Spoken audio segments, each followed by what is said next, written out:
It is now evening, Maddrift, and once again I, Judge Tolphier, under the supervision of Extinction Keeper Lours, will be narrating our time after light set. The first announcement I would like to make should please at least one of you, after having a chance to listen to the first night of recording. I now understand what humming music the one of you were referring to before. The enchanters believe that they may be able to turn that sound, which they described to me as a magical reverberation of the sending stone's interference, into a sort of melody that they can play each time the nightly announcement is made.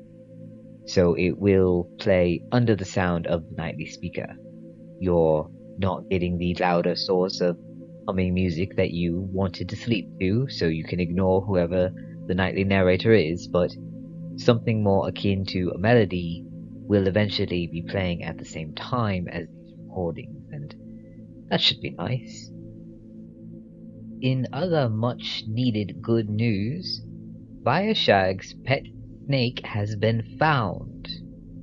Everyone can now stop coming up to me on the street with any snakes you find and requesting a reward. There have been no other postings on the Dove boards about missing pets, and it would be quite lovely if any of you who discover your dear creatures are not where you think they should be, that you thoroughly inspect the other places of your property before putting out a reward on the Dove posting board. Thank you very much. There is one matter that I have refrained from mentioning at the beginning of this announcement this evening for those of you who were well on your way to sleep. Not already taken your sleeping draught, then now is the time to do so.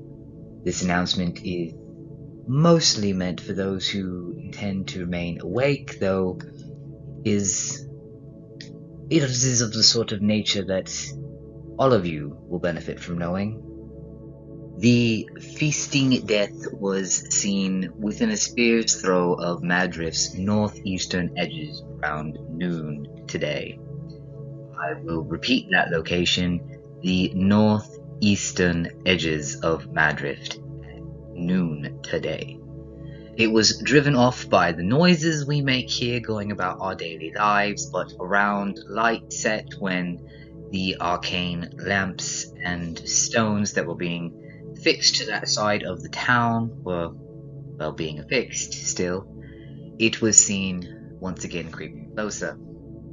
As the arcane lamps and sending stones are not yet functional on those edges of Maddrift, I advise all of you in the area, the northeastern edges, who can hear me, to be extra vigilant this evening and perhaps just go to sleep.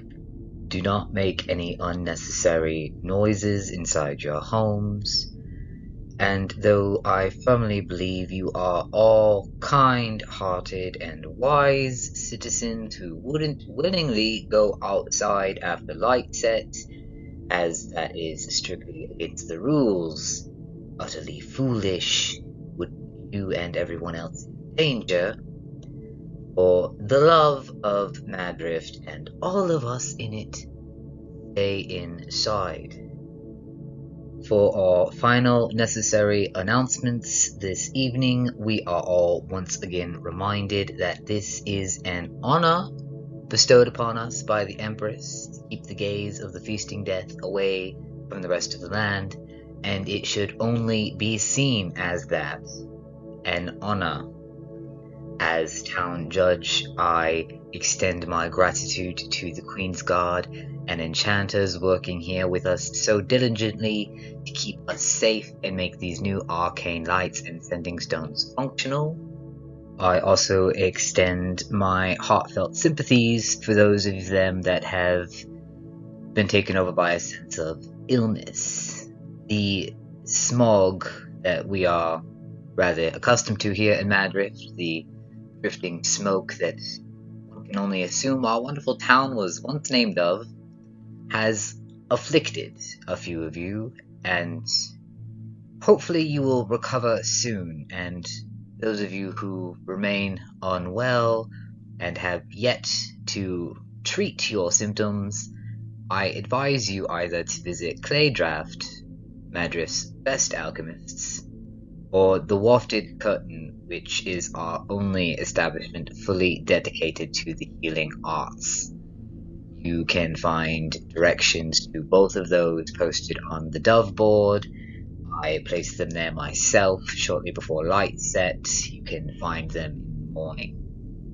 With the necessary announcements out of the way, I once again introduce myself to those of you this evening who are forced to remain awake. I am Judge Tolphier, and I will be narrating until the Sending Stones reach their current capacity.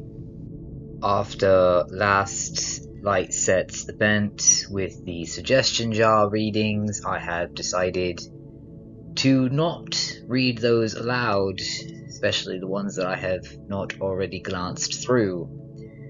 One of you wrote in a rather interesting question, though, and I believe it would be an interesting focus for this evening.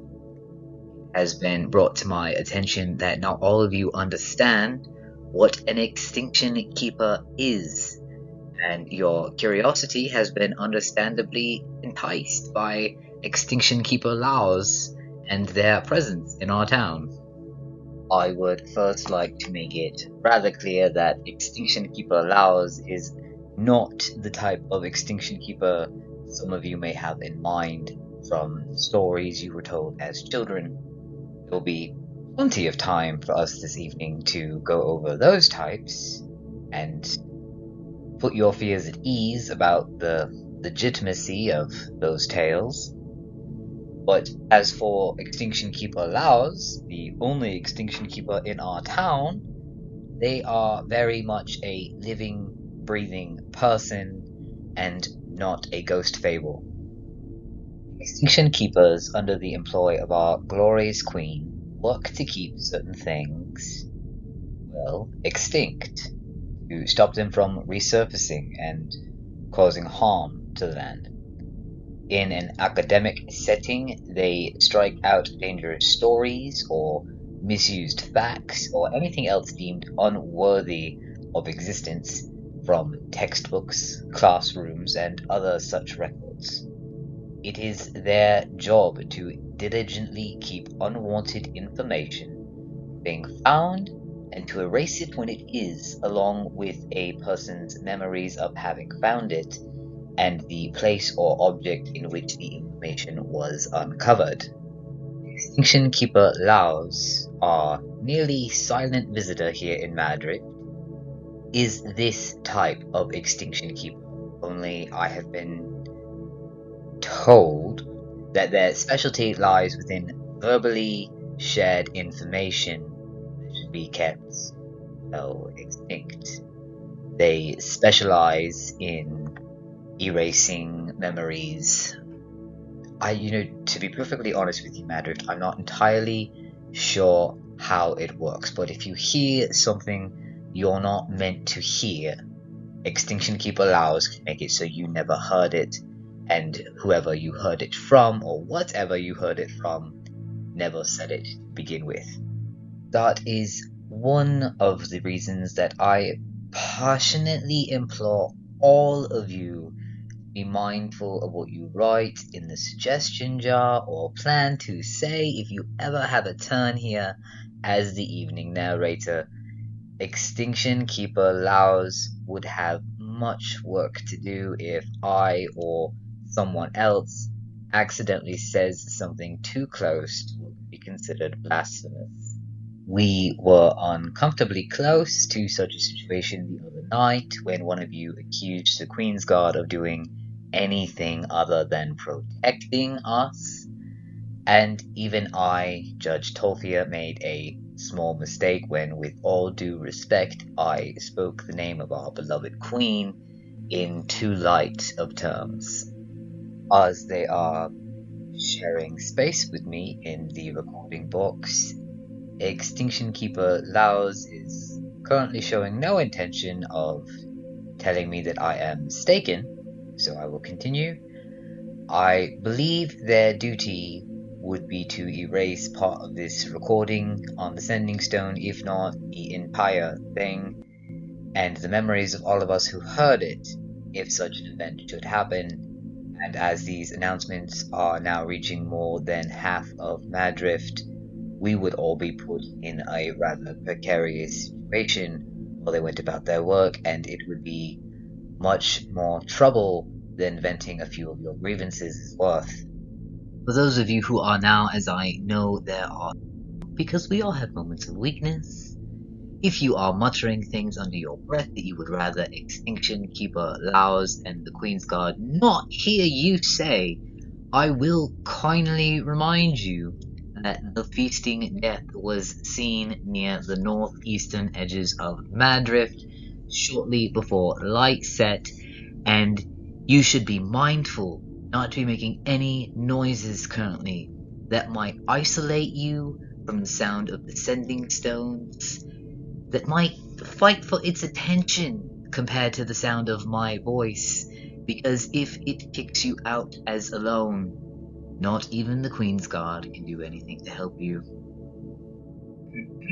Now, as for the other type of Extinction Keepers that some of you may have heard of and were possibly worried that Extinction Keeper Lours was one of, I have been assured, as we have all been assured at one point or another, that they are simply fables. Those type of Extinction Keepers do not exist. However, seeing as there is plenty of time to delve into such tales, I will do my best to recall one that I heard in the past as a child myself, to perhaps make this evening a little bit more interesting and help ease some of your nerves with a well-known story. Being Maddrift's judge and not a storyteller, though, you will have to bear with me as we proceed.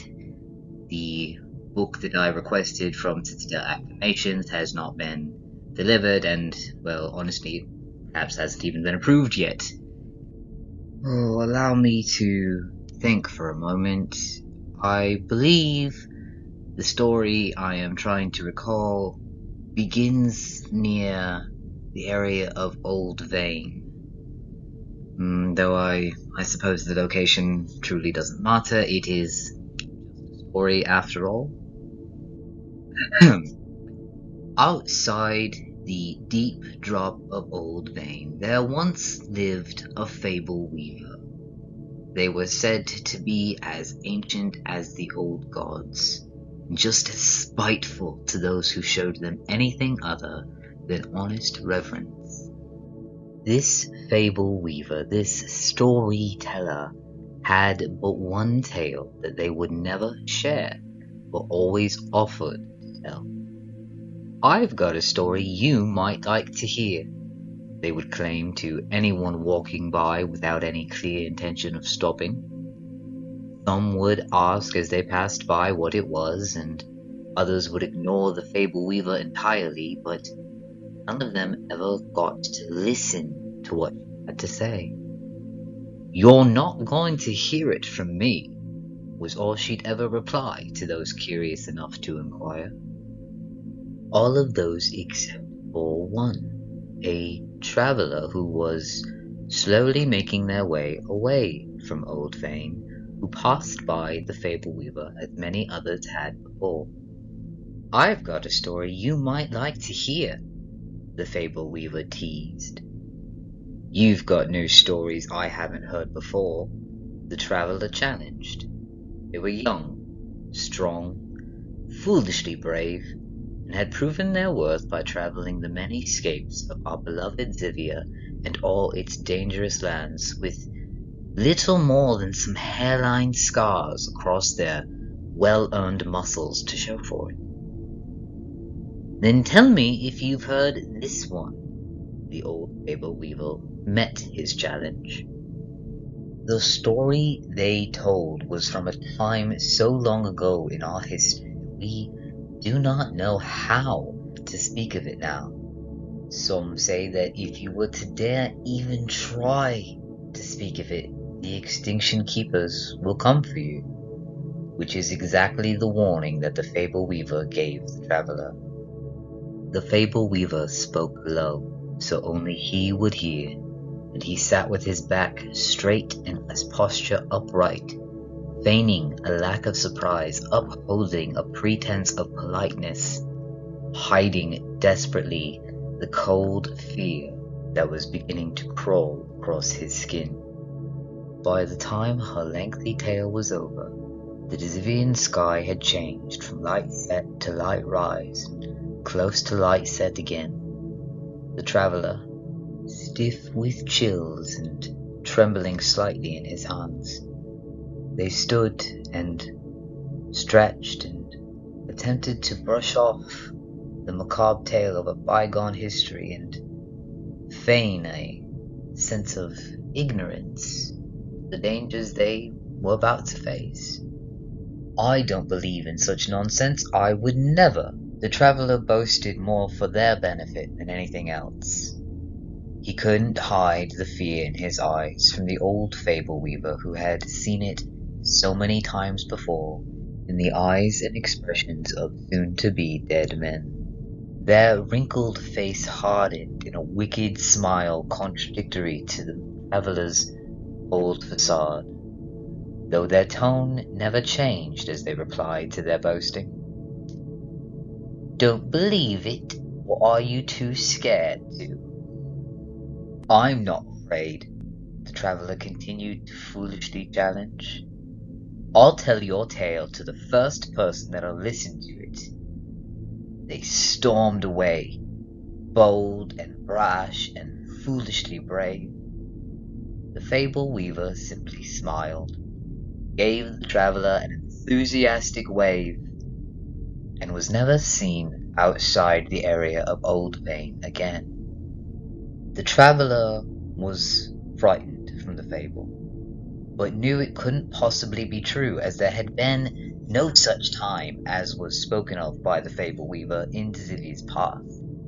It couldn't possibly have been that way. But they also knew that should Extinction Keepers truly be as vital to the fact that that was a fable and nothing more, then he was not strong enough to fight them if they were real. All we children of Zivia know that some stories are best believed exactly as they are told, and others are better off left entirely unsaid. Yet this traveler did exactly as he told the fable weaver he intended to do. To anyone that would slow down and speak to him, he began to speak of a fable weaver who told him an impossible tale of the past. Yet he never quite managed to finish this tale, or even truly begin it. Many would simply shrug him off and continue on their lives. Others took him far too seriously and refused to listen for their own well-being. The few rare that actually cared for what he had to say, who were interested in this fable weaver and the fable she weaved, he couldn't bring himself to reiterate for them the story. Eventually, the traveler reached the still divide, that great length of stagnant dark water between our lands and our neighbors to the east. To arrive at the still divide took them many months of wandering, not in search of anything, but simply to be somewhere.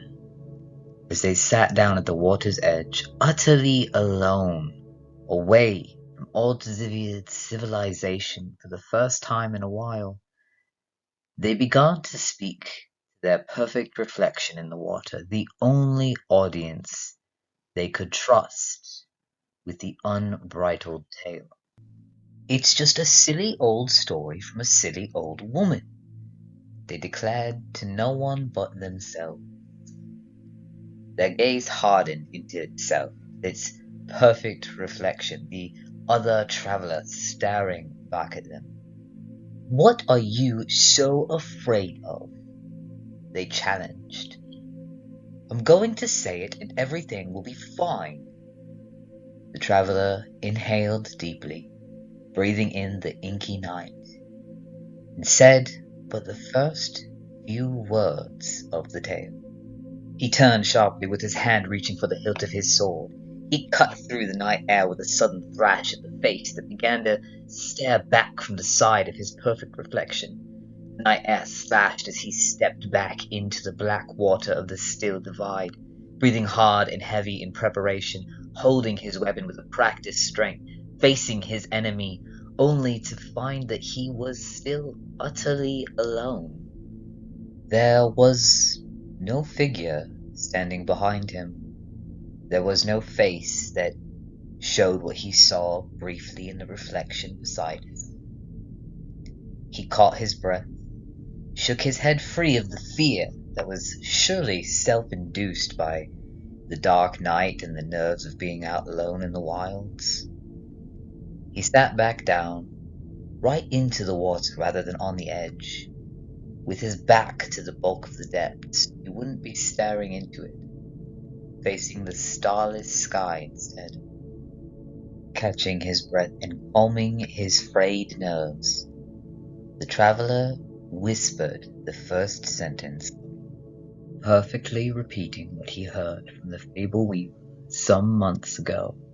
In a time of Desivia's past, we had... Ahand clutched his throat. The traveler did not see his attacker suddenly rush before him, yet there they were, throwing him back into the water by the grip on his neck, forcing him to inhale the freezing liquid as he gasped in surprise. He lost vision beneath the rough waves facing the blackened sky, and all he saw before his eyes closed for the final time into a true darkness was the deep, dark, dusty, blood-stained mask of an Extinction Keeper staring down at him.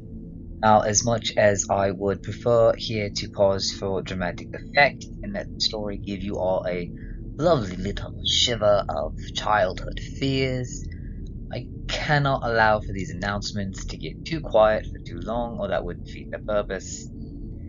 Yet to repeat what I said in the beginning, this was just a story that I heard as a boy, and Extinction Keeper Lours is not this type of Extinction Keeper. This was just a fable. Those of you who have seen Extinction Keeper Lours will know that their mask is shiny and clean, and Extinction Keepers are strictly meant to be believed as people who keep unwanted things extinct, where it is safe for them to be. They do not go around killing people or telling stories. And there's quite little of equal entertainment that I could say after such a tale, and quite frankly, I am the town judge. I am not a fable weaver. I don't have the imagination to simply make one up on the spot. We've covered a fair bit of time this evening as well, actually. The enchanters would probably wish for me to stop the recording now. Probably wish that I would have stopped it sooner. Once the rest of the arcane stones are up and properly powered throughout Maddrift, these nightly recordings will be able to be this long and longer. As a final reminder, the feasting death was seen near the northeastern side of Maddrift, around light set. Those of you in the area, please be particularly mindful around light rise of your surroundings and move in groups if possible. Have a wonderful evening, Maddrift. We will now stop the recording and replay.